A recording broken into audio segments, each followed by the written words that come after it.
My husband left me stranded in another state as a joke. 15 years later, he was begging me to answer. 107 missed calls. My husband left me stranded in another state as a joke. 15 years later, he was begging me to answer. 107 missed calls. The Arizona sun burned my skin as I stood frozen in the cracked parking lot, staring at the empty space where our Honda had been just minutes ago. I waited for the punchline, for Daniel's car to swing back around, for laughter. It never came. 2 hours later, I was still there.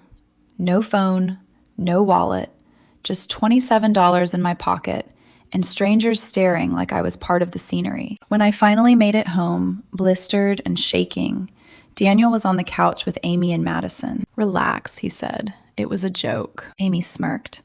"We came back. You weren't there." Madison added, "You're so dramatic."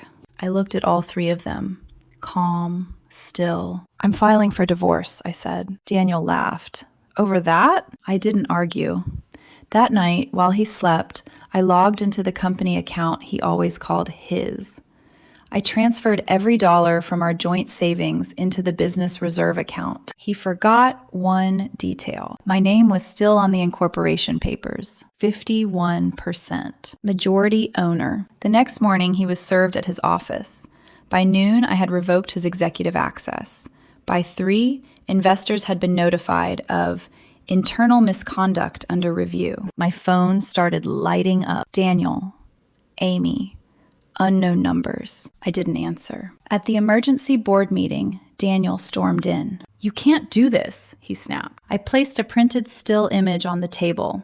The truck stop security footage, his car pulling away, Amy leaning out the window laughing. Time-stamped. The room went quiet. "That's reckless endangerment," I said evenly. One board member swallowed. "Is there legal exposure?" I nodded once. Daniel's confidence cracked. "It was a prank," he said, but his voice didn't carry. Then the biggest client called. Due to recent concerns, they were suspending their contract. 60% of revenue. Daniel grabbed his phone. It wouldn't stop ringing. Investors, partners, advisors. By the end of the day, he had 107 missed calls. He texted me, "Please, just answer." I watched the notifications stack up while the police left me a voicemail requesting a formal statement. Reporters began circling the office by morning. Daniel called again, and again, and again. I turned my phone face down and let it ring.